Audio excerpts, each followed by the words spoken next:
Welcome into Steelers Latest, your daily spot for all news and information related to your Pittsburgh Steelers. Remember to like and subscribe to the channel to stay up to date with everything Steelers. Let's get rolling.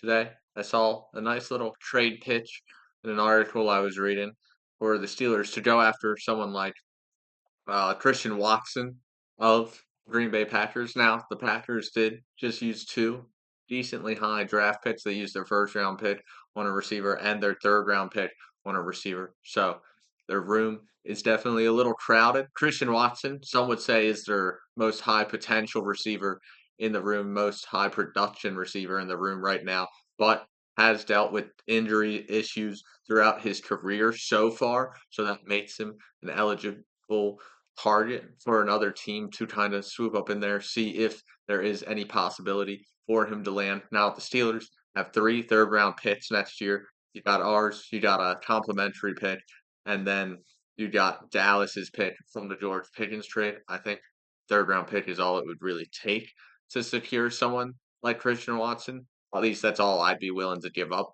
for a player like Christian Watson. Now, the Steelers have garner the title of being the low ballers in trade discussions so far in the offseason. So you never know. Maybe the Steelers can somehow find a way to fleece the Packers out of a receiver like Christian Watson.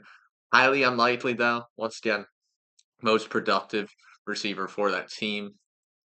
Technically, their number one wide receiver right now, up there with Reed over there. But once again, dealt with injury issues, makes it a possibility. They've spent a lot of capital this offseason on building a deep wide receiver room. So maybe they're more than likely to give up a receiver, see what they can get assets wise for one of their receivers. I'd be interested in either Watson or Reed, but Watson is kind of more enticing. You look at his best year in the league happened with Aaron Rodgers as his quarterback, put up a 7 touchdown season that year. I think the reunion of those two could work out well. And I think if you add him to the room with DK Metcalf, him having that star number one wide receiver, it can just really benefit Christian Watson's career and take a little bit of the load off his back while still being able to produce high numbers because the attention going to the other side of the field. I just think this could be a great duo to reunite someone like Christian Watson and Aaron Rodgers. But while talking about Aaron Rodgers, Ryan Clark, former Steelers player for 8 years, I think he played under Mike Tomlin from 2006 to 2013. But he is ripping into Rodgers and Tomlin, this pairing of two future Hall of Famers. He says that this season he thinks we're going to look back on it as a referendum of these two and how their whole careers you can look at have underperformed in total, which I get kind of what he's looking at. Mike Tomlin came in, joined the team with an elite defense, rode that elite defense to a Super Bowl title in his second year, rode it to another Super Bowl where they lost to Aaron Rodgers and the Packers, and then both teams have proceeded not to make it back. Aaron Rodgers hasn't been able to make it back. I think Aaron Rodgers has been more of the mediocre one throughout his career, even though he put up the MVPs and all. It's more of a tale of playoff mediocrity for these two. Both of them phenomenal regular season players slash coach. I mean, Mike Tomlin still never had a losing season. Don't think that streak is going to end this season. But once again, mediocrity doesn't win you Super Bowls in this league. And the defense has really been the reason in the past when we had the killer bees. That was Mike Tomlin's side of the ball, and the defense let us down. And now, in the previous 5 years, 6 years, since Big Ben had that injury against Seattle, I can't remember exactly what year it was. Mike Tomlin's coaching, I think, is what's carried the team mostly to those winning seasons. Before that, I think it was more talent, and Mike Tomlin's side of the ball was struggling. I think his greatness in coaching has shown more in the previous years, in the more recent years than it did in the 2010s era of the Steelers.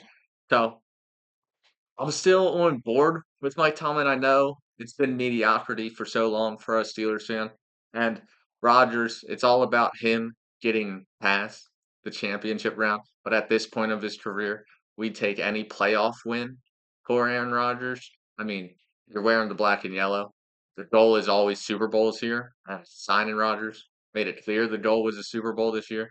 I don't think we're gonna get it done this year, but don't be surprised if we somehow find a way to overperform. We've Tomlin has pulled the best out of struggling quarterbacks in the past.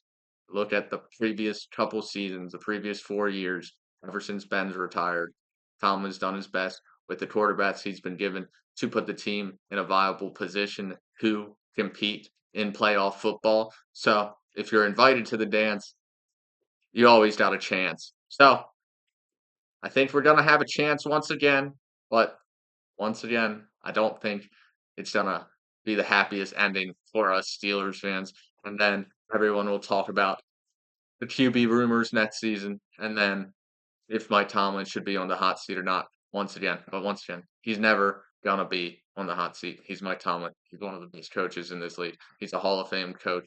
You're not gonna replace him easily. And Rodgers, I think he's just looking to end his career on a high note. You never know with these veteran quarterbacks. They can always somehow pull it off in the end. You saw what Manning was able to do in his final years with the Broncos, relied heavy on that defense. Rodgers could do the same here this year. It would be very nice to see. But talking about the defense, let's talk about our safety re-signing. Not re-signing, but extension really, as Deshaun Elliott was entering his final year of the contract this year, but has been extended 2 more years for $12.5 million. A little bit of a pay raise for Deshaun Elliott this year, making $3 million. Next year we'll be making 6.25. I think it's like 9.3 of that is guaranteed in total. I'm all in on Deshaun Elliott. He was one of the most impressive additions last year. He seemed to flash every week. He was a player you saw making plays every week. He just stood out on the film, it felt like. Every game, he was making 3 or 4 plays, big time plays too, not just like garbage time tackles. These were big time hits he was putting on players over the middle. He showed his horse in the run game as the safety position. He's been a great box safety for us. He made 108 tackles on 111 opportunities. That is ridiculous. Those are linebacker numbers right there. You don't usually see that from a safety.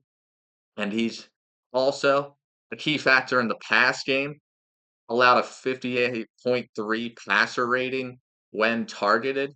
That's very low also. He was an all-around great safety for us, all-around great addition for us last year. I think he earned this contract with how he performed last year. I think the duo of him and Minka in the secondary is one of the top duos safety-wise in the league right now, one of the more elite safety groups in the league right now. I'm all on board for Deshaun Elliott getting extended through 2027.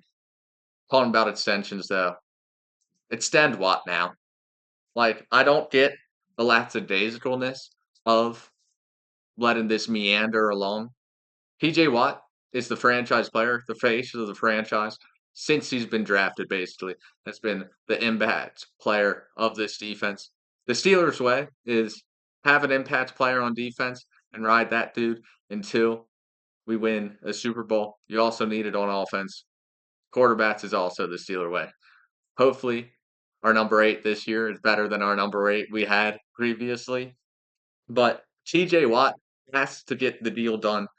We just signed Deshaun Elliott. He was more of a minor piece of the puzzle for our future. I love seeing him locked up for the long term, but TJ Watt has to be locked up for the long term. He's been our whole defense, been the whole team. We're 1-11 when TJ Watt's not on the field. I just This year, we're buying into winning. We want to win it all once again. We're not tanking. We went out and signed a veteran quarterback, a Hall of Fame cornerback like Aaron Rodgers. That means all the cards are on the table. That means you got to have your best card. You got an ace. You got an ace in the hand. You just got to sign it. So I'm just over all they both agreed that they want to get the deal done. Then get the deal done. We're over seeing that they're gonna work it out. it should be done soon. They're gonna figure it all out. Both sides agree that they wanna be here. Then prove it. Then just prove it to all the fans. Get the deal done. 3 years, 40 million flat. I know it's a pretty high margin to pay someone that's not a quarterback 40 million, but I think TJ Watt deserves it. If you want to front load it, you could also because we have cap room to give this year. You could front load it, making it that later on in the contract, it's less of a cap hit, and we still have the ability to go out and sign free agents for holes that need to be filled in the future. But that's just what I think about this TJ Watt situation. I'm just getting frustrated with hearing both sides want to get the deal done, but the deal isn't done. But that has been it from Steelers Latest. I've been your host, Cole Denis, and I will see you tomorrow.